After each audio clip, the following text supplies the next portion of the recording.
Hello everyone, it's nice to see you all. Thank you for giving up your time on a weekend to do this. I am really wishing that I was young enough to be recruited by the youth board. It sounds absolutely amazing. And so if you don't feel inspired by all the amazing work that they're doing after this weekend, then I don't know what will inspire you, because I sat there feeling very excited. I don't really know where to stand. I think I'll stand here. This is me. I am a science communicator, which is kind of a jargony buzzword of two random words together that somehow make quite an important career at the moment.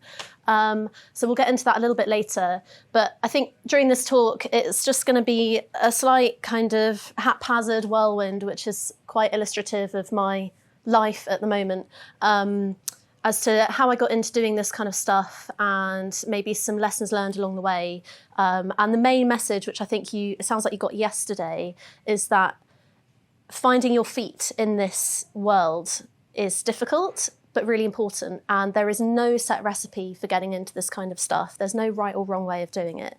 And any experience is a really, really valuable experience. And it's taken me to be nearly 28 years old to reflect on all the random things that I've done and realise that actually they all had their own part to play in getting me to do some cool stuff.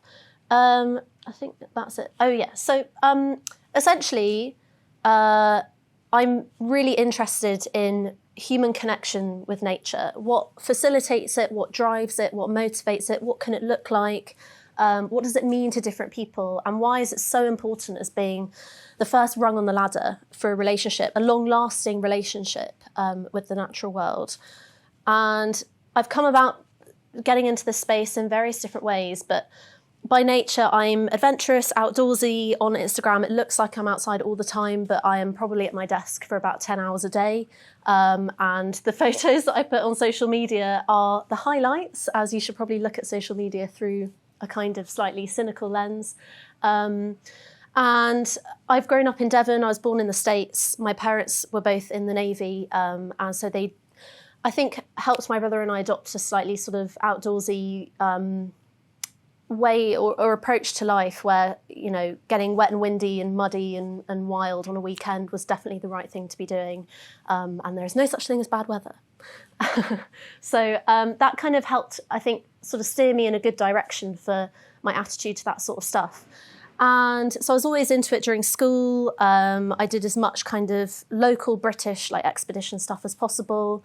But I was one of those people that I had absolutely no idea what I wanted to do. I had no idea what I was good at. I knew what I was bad at, but I had no idea what my strengths were. I had no idea what the plan was for me. Hands up if you felt envious of people who know exactly what they want to do. Yeah, because don't you find that sometimes there's a societal pressure to have a plan? I mean, how many of you have gone to a gathering of like friends or family and they're like, oh, what's next for you? What are you doing? Any career ideas? What's next? You know, we're constantly being told to live in the future, to have a plan, to know what to do. And I don't know about you, but I find that quite stressful. And I think that's not important. And I look back on a period in my early 20s where I was just dipping my toe into all kinds of contrasting things. And I think, gosh, that must have actually been so exhausting and so stressful when I should have been focusing on just kind of being more in the moment and being more present and kind of being with my friends and kind of trusting that things will always work out and fall into place, but at the time they're supposed to. Yeah, I had no idea what I wanted to do, was perpetually envious of my brother who from day one was like, I want to be a doctor. And lo and behold, he's a doctor in A&E and doing very well. And I just knew I had like a vague interest in the outdoors, but I was always told that a job in conservation was not going to be lucrative. It was just like more of a volunteer kind of hobby sort of thing. Not the case. We should not be promoting that message. We, live in a time where it's all hands on deck. We need as many people as possible from as many different backgrounds, skill sets, engineering, maths, computer science, English, to be tackling the problems that our planet's facing at the moment. And so these are some of the haphazard things that I did when I was between the ages of, say, 18 and 26. I dipped my toes in, as I said, into lots of different things. So when I was at university, I studied zoology because that was at Bristol University. That was a broad enough degree that kind of fed my interests in ecology and wildlife and land and geography and stuff, but then was broad enough that I could still have options after. So at the time I was really interested in going on to do veterinary medicine, and I knew that you could do an accelerated course in veterinary medicine after a degree in zoology sometimes. So that was kind of the vague plan. But then I also had an idea that I was sort of interested in natural history media, obviously being in Bristol. It's the home of the Natural History Unit where all the flashy blue chip David Attenborough programmes are made. So that was kind of very exciting to have on my doorstep. And so whilst I was at uni, obviously I had to have a job and some money, still living at home in between, of course. And so I was working at a call centre at Bristol University, answering the phone to prospective students, some of whom might be in the room, who were asking what Bristol was like as a place to study, what zoology was like, what the city was like. So I did a few shifts of that a week. When I was going home in the holidays, I worked in a few shops, including Cotswold Outdoor and Hollister, and I worked in them for 9 years and only left when I got a proper job 2 years ago during COVID in conservation. I was volunteering for the Wildlife Trust. My local trust was Avon Wildlife Trust. It's a brilliant opportunity if you're interested in getting into kind of the charity, NGO, environment sector, and you just want to get your hands a bit dirty, get outside, meet people who know a lot more than you do, network, just build your confidence a little bit. Despite what you might see on social media, I'm incredibly shy and introverted. And to do something like this, I almost have to put on an act to sort of get through it. But by nature, I've sort of had to push myself into situations where I'd have to meet new people constantly to try and build that resilience to those environments. And I loved it, and it was an amazing experience. I did some work experience at Countryfile magazine because I was writing along the side and just enjoying the process of writing without ever really having any idea that it would lead to anything sort of meaty. I also worked as a waitress. I did work experience with the NHS in a physiotherapy unit. I also did work experience at a law firm called Burgess Salmon. Spent 1 day in the corporate environment and then left very quickly. I couldn't answer any of the questions. I very nearly joined the Royal Navy, but then I had some knee surgery, so I couldn't do that. And so, yeah, did lots of different things, but was still very much in this headspin of like, what am I doing? I don't know what to do, living in the future, what's next, blah, blah, blah. Like, am I ever going to find my feet? I want to do conservation, but I just seem to always be in a voluntary position and, you know, what's next? And so what I didn't realise is that all of that varied experience actually did give me stuff to build upon and reflect on. And a few years later, so maybe 4 or 5 years ago, it all kind of started to happen at once. So I started to get more involved with organisations like the Wildlife Trust, the RSPB, still in a voluntary role, but still doing some quite cool stuff, which I'll go into in a little bit. Experimenting with social media. But then the main thing that it led to was, come the end of year 3 in zoology, I did not feel ready to go into the real world. And so doing a master's was definitely what I wanted to do.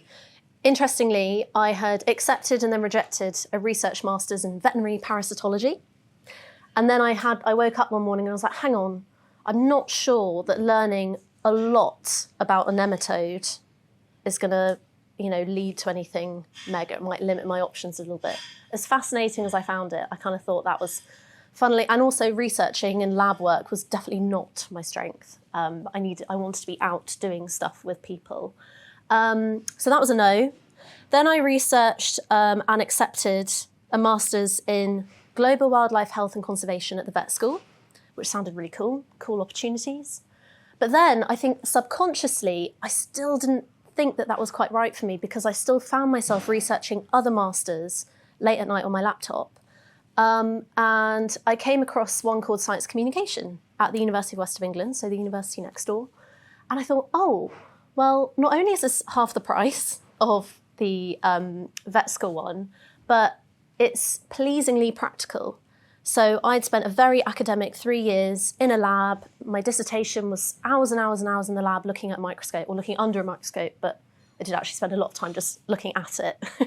And I thought, oh, the chance to kind of take what I've learned in undergrad and then kind of turn it into something that is sounds more vocational and possibly more promising as a career, like experimenting with podcasts and turning my hand to scientific journalism, trying public speaking, presentations, working at science museums, radio, telly, all that kind of stuff. How to basically become, which is what science communication essentially is, a mouthpiece for science, where you're the one receiving the brain dump of research and complex topics and predictions and hypotheses and data and stuff like that. And then you spit it back out to the public in a way that helps them understand, and basically is like, what are the key things that they need to know in order to go away and ultimately act on the research you've told them, specifically climate change, conservation, and biodiversity loss. And so I quite like the idea of doing that. I quite like the idea of it being more creative. And certainly the course that I went on, what was amazing and so refreshing is how much the lecturers celebrated creativity alongside science. I mean, hands up, who is creative here? Who likes doing creative stuff? Yeah. Alongside nature, science, doing stuff like this, yeah? I mean, this whole weekend is a celebration of that very thing, creativity, discussion, communicating, dialogue, all that sort of stuff. And it's when I realised that actually doing English at A-level was so handy, because a degree in science is unbelievably written, especially in natural science. All your exams, all your coursework, it's just writing. And so having the opportunity to basically tap back into that love of English, love of the written word, spoken word, arty stuff basically, but then basically it was a chance to look at science in a different way. I think, okay, what are people interested in day-to-day life? Pop culture, comedy, kind of radio shows, entertainment, what really hooks them? And often it's humour, it's feel-good stuff, and it's kind of informal, light-hearted stuff. So I thought, well, how can we make science fit into that genre? And I definitely wasn't the first by any means to think that, but it was like a personal revelation as to this could actually be quite an important, fun thing to do. So what did this lead to? Well, I wanted the opportunity to basically be a bit selfish, which I think is allowed when you're 21, 22 years old. And we'd done the masters, it was time to come to the dissertation. I thought, well, how can I make the dissertation involve something that I've always wanted to do, as well as something that I have to do in order to get the degree? And so I'd always wanted to go on like a solo expedition, which I think is so formative for someone in your early 20s. I think if you can do it safely and you can do it smartly, and you know, like, people know where you are and what you're doing, I think pushing yourself at that moment in your life, it changed my life, definitely. And so I had a few meetings with my lecturers who were slightly aghast that this was the plan.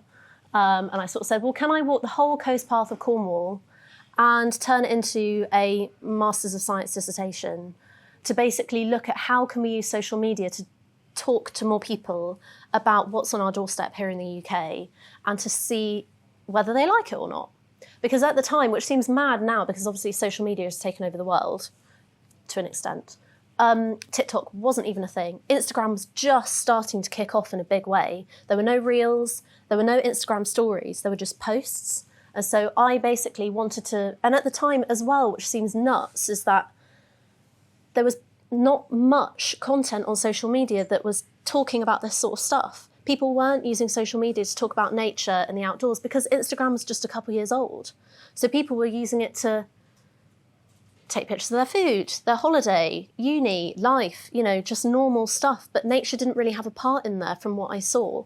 And so I wanted to see how people would react if I started interrupting their usual feed with gannets and snails and wildflower meadows and, I don't know, whatever you come across on the coast path. And so eventually, after a bit of arm twisting, the university supported it. And so I set off and did a 3-week expedition on my own, using just my phone, because I wanted it to be as kind of normal as possible. So at the time, it was a quite good phone, iPhone 7 Plus.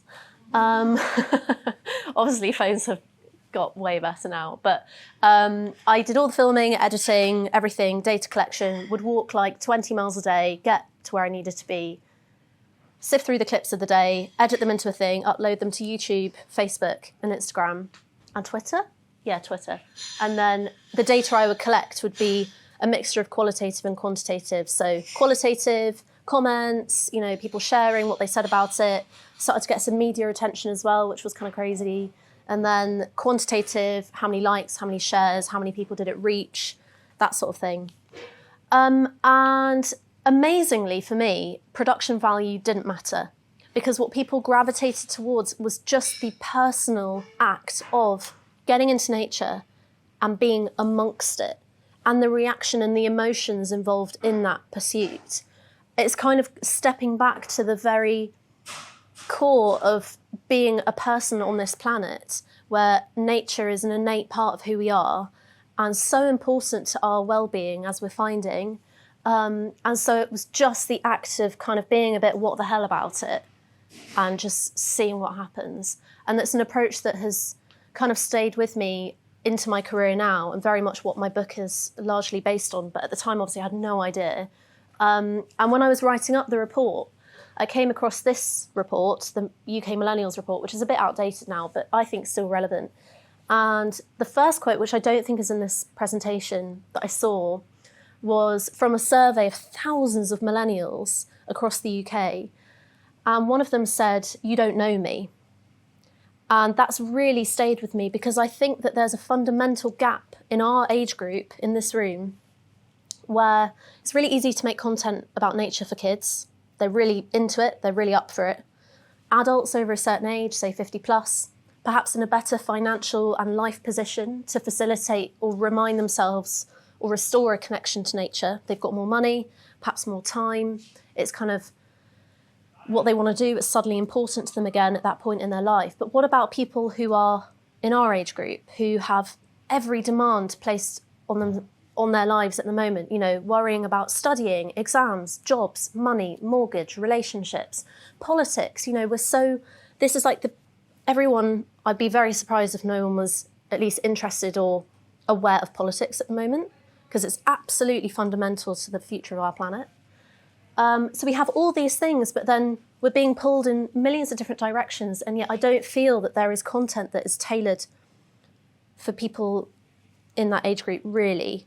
Content that is relatable, that kind of makes our age group feel heard, that makes us not feel annoying and just disruptive to society, but in an annoying way. We want to be seen as sort of disruptive and agitated and energised, but in a really positive way. And so I found that quote, "You don't know me," really interesting. And then there was another quote that said, when they were asked about what content do they engage with, "I don't care who is saying it, just make it snappy and fun." And this was before Instagram, TikTok, everything else. So obviously that is fundamental to the success of things like TikTok and stuff that's fast-paced, energised, temporary. And again, that's an approach that I have tried to take in my sort of journey into science communication and writing and that sort of stuff. So it's not really about who is saying it. It's about meeting the demands and understanding what is important to your audience. Audience is everything. And so that's kind of helped me conclude various things that seem fairly obvious now, but at the time didn't. And so long story short, the report was written up. It then, I got the opportunity to turn it into a peer-reviewed academic paper for a journal called Frontiers. So I co-authored it with my supervisor. And again, what's wild is at the time, it was actually very difficult to write it up, because obviously when you want to write a good scientific report, you want to refer to lots of different academic journals and studies to kind of solidify your conclusions. But there were barely any that looked into social media because it was so new. So actually we had no idea. Me and the staff together had to come up with a way to measure engagement quantitatively, to actually be able to draw graphs and conclusions and infer percentages and all that kind of thing. And so it was one of the first peer-reviewed papers that was investigating how can we use social media to communicate important messages about the environment. And now there's loads, which is amazing. And it just shows, it reflects how quickly the world is moving at the moment. But that was really exciting for me, obviously, to kind of go from feeling I was rubbish at science to then being published in a journal. But then I had kind of, that all came to a peak. And then I was like, yeah, but I'm still living at home. I still have no plans to move out of home because I can't afford it. I'm trying to save. I'm working 2/3 jobs that are totally unrelated to the degrees I've got. Had a first class in zoology, distinction in science communication, applied for, I think it was like 28 jobs in conservation. Everything from assistants to PAs to comms officers, education officers, and I never got a single one. And many of them I was overqualified for on paper.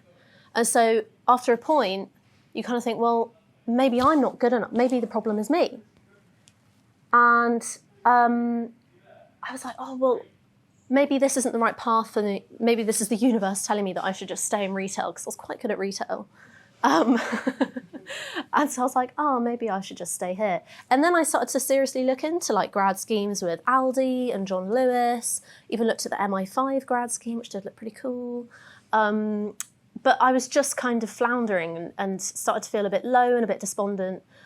At the same time, I was still writing for free. So I was still finding, I reflect now, I think that was an outlet for me. When I was feeling a bit low, I would write. And I've always done that, I've always kept diaries and stuff, but never kind of thought it would amount to anything.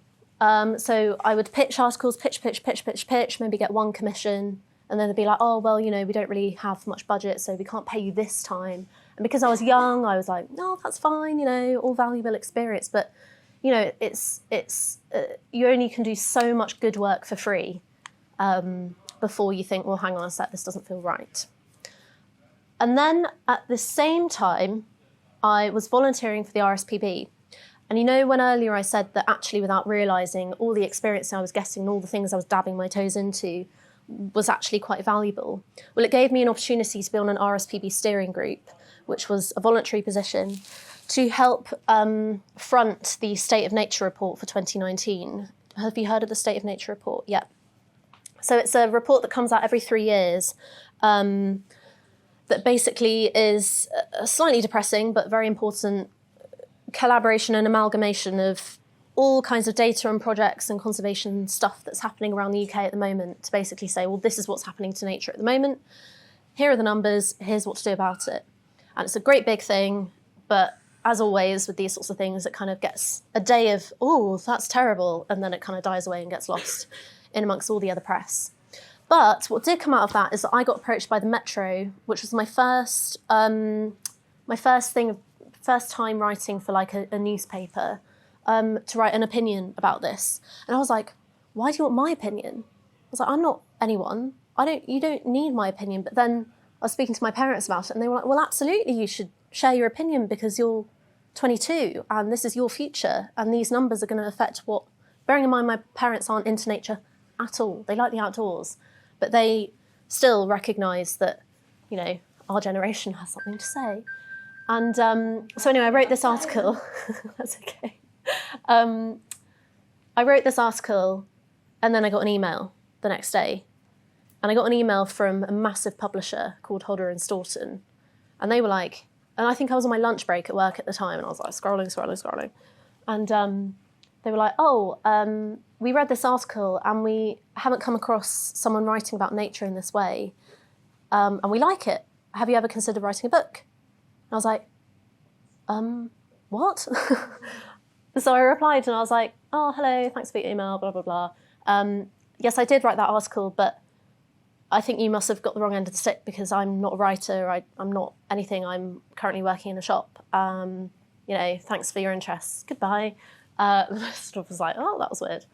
But what was crazy is that I had owned up to the fact that yes, that's me on the page there, and that's my name to that piece of writing. But I spent the rest of the email completely discrediting everything I'd done and basically completely talking myself out of it and saying, well, you know, I'm not this. Not, I've got a first-class degree, a distinction and a master's. I've had all this wealth of experience. Yes, I am actually passionate about this. And no, I haven't thought about a book, but can we please keep talking? I sort of was completely cutting myself up in the email. How many of us do that on a day-to-day basis? It's such a habit and it's awful. I do it all the time, still. Massive imposter syndrome. What am I doing here? But I think it's only on reflection and perhaps getting a bit older that's such a dangerous kind of path to tread, because actually you have every right to be here. I had every right to be contacted by them in many ways. Anyway, so they sowed the seed and the seeds turned into a plant, I guess. So anyway, they asked for a proposal and I thought, well, let's just play along. If I was to write a book, what would it be and why?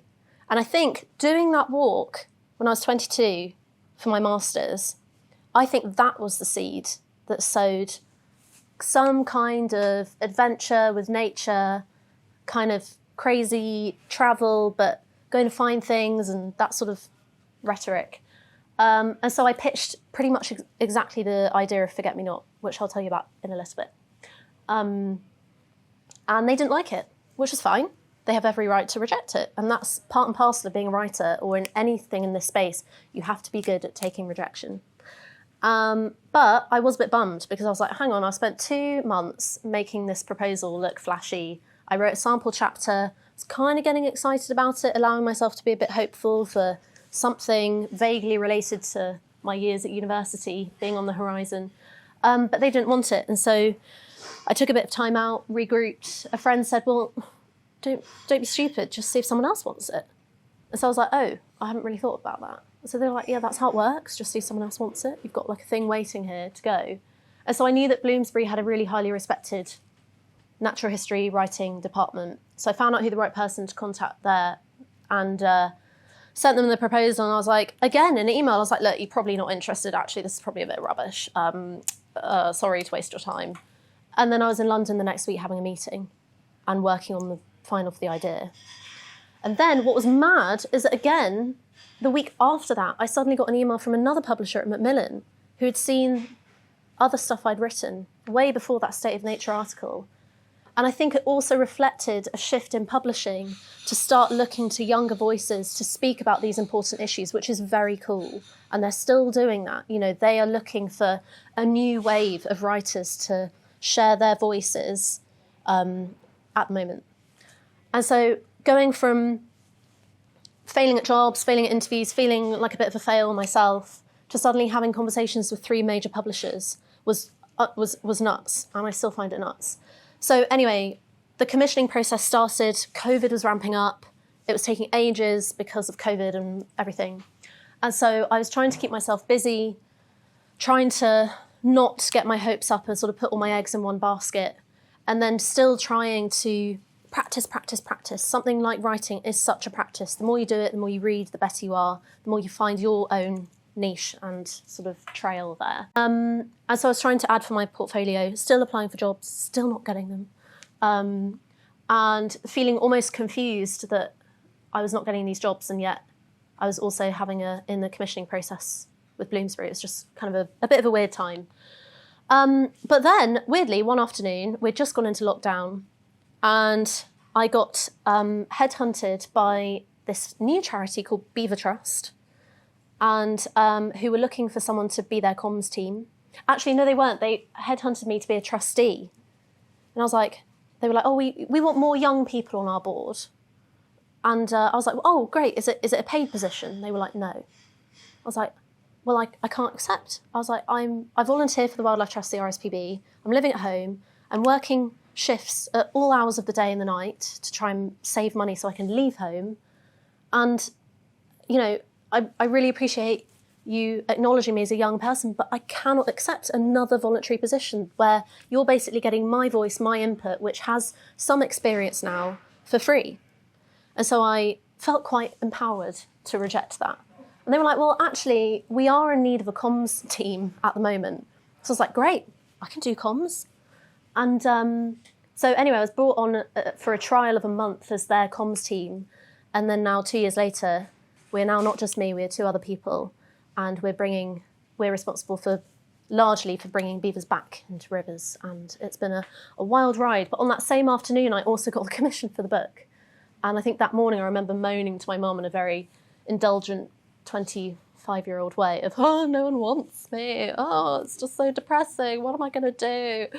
And then I got these 2 emails, and then I was like, oh no, I was like, what am I going to do? This is crazy. And then I was almost like, oh, maybe I'll just work in retail. It's so much simpler. So anyway, off we go. And the book, essentially, it's a non-fiction narrative that charts 10 low-carbon journeys that I make across the British Isles, from Cornwall to the Cairngorms to Sussex to Orkney, North Wales, Pembrokeshire, to find 10 native British species that are surviving on the front lines of climate change in the wild. And low carbon, for obvious reasons, but mainly as like an investigation as to how well set up Britain is for a low carbon way of living. How easy is it to take public transport? Is it feasible? Is it budget friendly? Is it like just too much of an aspiration for the government at the moment? And so and I wanted it to be like adventurous and to promote that whole solo, young person going on a trip kind of thing. That's not, as I found in old natural history books, like, oh, lucky me, I got to sit in a hide for 3 months and just while away the time and drink coffee from a flask and list off all the Latin names of every species I saw. I don't know how to identify nature. I don't know how to identify wildlife. I was never trained. And to be honest, I've never really had a burning desire to know that, because for me, it's not important. For me, it's more of the experience and the journey, and for it to just being a subjective thing that's really personal. And so I wanted to try and modernise the whole endeavour of what a naturalist is, actually. And it's not, I don't own binoculars either. I think there's an image that we conjure in our mind when we say naturalist that suddenly is a bit ostracising, where you kind of feel like, oh, well, I don't know how to birdwatch, or I don't know how to do this, or I feel like I ought to be this. But you don't have to be or do anything. You can just go out and make it whatever you want. But what's important and what we're losing is the connection to nature that comes from an emotion, which is what promotes a long-lasting change, because you protect what you love, don't you? You love your family, you love your phone, probably, you love your shoes, or whatever it is. And so you feel invested as soon as you love something and you've got a personal relationship with it. You feel way more invested in its future and its life. And so we need to find that again with nature. And I truly believe that the best way to find it is just to be in it and to do it on your own terms and not to let anyone else dictate what that is. And so these were very much parachuting in and out of locations and adventures, because I was also trying to navigate starting a new, very busy, demanding job. And so often I only had like a day to spend in a place to try and find the species. And so there's a lot of failure in the book. I don't find everything I'm looking for, partly because the species are so rare, but then also because I don't have the time and the expertise that is often outlined in traditional natural history books to actually succeed. But it's not about succeeding, it's about almost the thrill of the chase. And because I don't know anything about any of the species that I meet, we'll go back to that, before I set off, I wanted me and you, the reader, to learn together on the way, and then for our knowledge to be supplemented by that of leading experts and researchers all over Britain. And so, yeah, there's like a supporting cast of amazing experts and researchers whose voices thread throughout the book. But then alongside that, I was trying to do a job at Beaver Trust. We made a documentary, which was really interesting and an amazing experience, to try and boost the public awareness of a species that's been gone from our landscapes for 400 years and then is back, but we need to learn how to live alongside it because our landscape has changed unbelievably since it was last here. So it's a brilliant job, but increasingly demanding, but very interesting. So I spent a year writing and travelling throughout COVID and working. And I think I just wanted to show, not in like a performative way at all, but just be a bit realistic in terms of you can have amazing experiences with nature and also be building a career on the side and be on a very, very tight budget and do it all by public transport and still give yourself opportunities to explore our amazing country in a way that you perhaps might not have done so before. So these are just some snapshots of Britain. Can you believe it? Orkney. Oh, I don't have the laser, doesn't work. That is North Ronaldsay, tip top of Orkney on a beautiful day. And yeah, it was really cool. And then down there, I'm pretending to be a salmon in my local river. and failed spectacularly to the point where I had quite a hairy moment where I capsized and couldn't get out. So anyway, I have huge respect for salmon. And and then that is, on the left, is the Cairngorms, where I'm off to find the mountain hare. So it was a wild year, and then got the amazing opportunity to record the audiobook, which was probably the best week at work in my life, because when I was growing up, I wrote in diaries, as I've said, and I never listened to music, but I listened to story tapes completely obsessively. You know, I'd go into my room literally just to, I don't know, change my outfit or grab some socks, and I put on my story tape for those 30 seconds. It was like company and comfort, but then just, I loved it. I loved immersing myself into stories. And so while I was writing, actually, I didn't read any non-fiction, any other books, because the genre is very intimidating to be a part of. You know, what the bloody hell is a 25-year-old doing writing a book about climate change for Bloomsbury? Still don't really know. And also I didn't want them to influence my work in any way, because I wanted it to be very much my take on the genre. And so I just read fiction, chick lit, Harry Potter, Lord of the Rings, good stories, because I wanted essentially for it to just be a good story and for these 10 species to be characters that you fall in love with and then feel emotionally invested in to protect. So the audiobook was great fun. And then it was published June this year, and the cover is, I can't take any credit for it apart from I consulted on the design, but the illustrator, Abby Cook, who you must follow if you're vaguely interested in nature and art, illustration. Abby Cook's from Falmouth. I know there's a few Penryn people here. She studied illustration at Falmouth, and the cover is fully recycled, and all the drawings were hand painted in oil and then kind of scanned in. But I'm so proud of what she's done there. And then it's just been a crazy year of trying to sort of talk about it in a way that doesn't make me cringe, and trying to remember that it's promoting the 10 species and their scientists and the mission of the book. So it's been a huge learning experience. But again, I think all the experience that I've had up until now, science communication, zoology, learning to be more comfortable in a situation where you're networking and meeting new people, you know, networking to find these 70 plus scientists who I spoke to for the book, and being confident over email, being persistent, being polite, being reliable, all those things are just such basic, but you'd be so surprised how many people have dreadful emailing skills in this industry.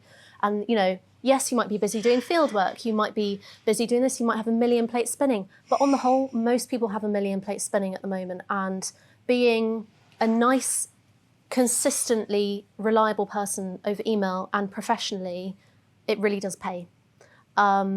And so I think all those skills and things have really helped me kind of get through this and learn. And I've been able to do some other cool stuff. So as a result of the book, I've been able to write for publications that I could only ever dream of writing for, like The Guardian recently, Nat Geo, New Scientist, and to work with people like Radio 4 on programmes like Costing the Earth has been really cool.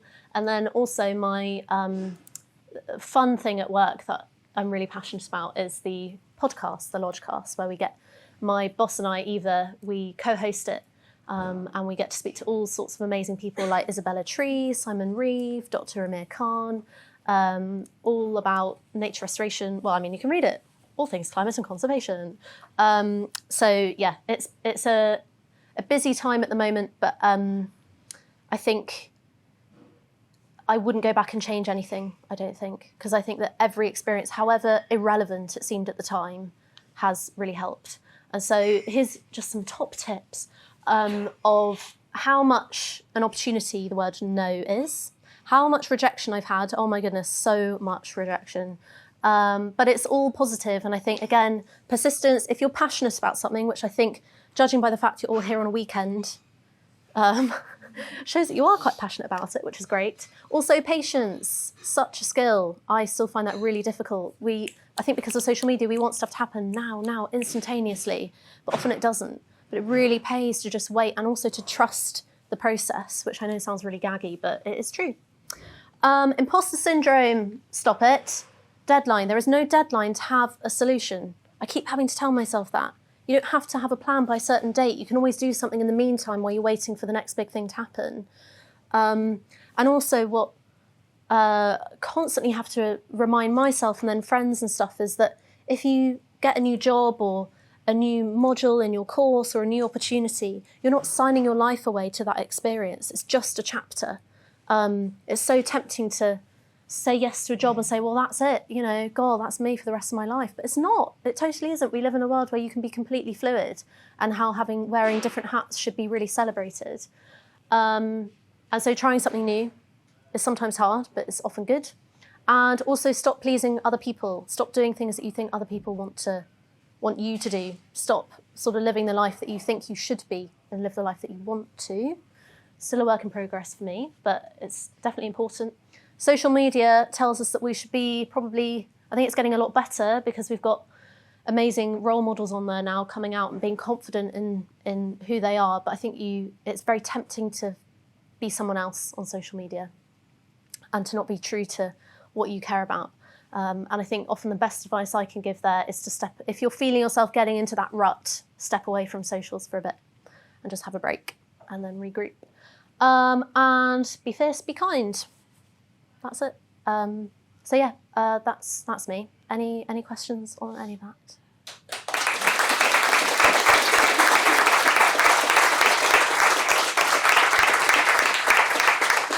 Or not. I'll be around most of the day, so. Ooh, what to prioritise stuff? I am old-fashioned in the sense that I write everything down by hand. If it's not physically written, it doesn't happen, and it did not happen. So I start each day usually by I have to prioritise, especially at the moment because I'm doing quite a lot of travelling around, literally prioritising day by day. What is the most important thing that I have to get done today, and then not forecast too much in the future. So I think because I did a bit of freelance straight after my master's, being freelance where you're responsible totally for your schedule and yourself, you can't be anything but super organised. So I think I've trained myself to become incredibly organised, and so that really helps. And I think not worrying too much about dropping the ball, because often when I feel like I've dropped the ball, I actually haven't, and it's still very much okay. So I think just find a way of being organised that works for you. The amount of reminders I have on my phone, pinging every day is silly. But even if it's like reply to this person, chase up this person, but staying on top of things. And I think I was chatting to Megan McCubbin about this a few weeks ago, actually, because she has many hats as well. And we're both the same kind of person where if we get an email that asks us to do something, just do it then. Do it straight away. If you've got 5 minutes, 10 minutes, and then it's out the way. Whereas if you mark as unread and say, oh, get back to that later, it just never happens.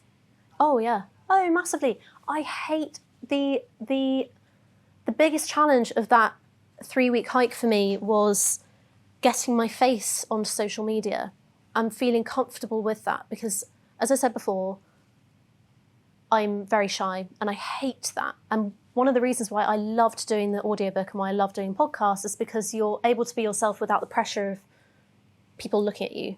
You can just I relax so much more. And I imagine every single person would relax in that environment. So it's still fearful, but I think what's kind of helping me get over that is, again, I almost put on like a front at work where I'm still very much me, but I don't know, maybe it's the whole psychology of like when you dress for work, you sort of feel a bit more in that zone.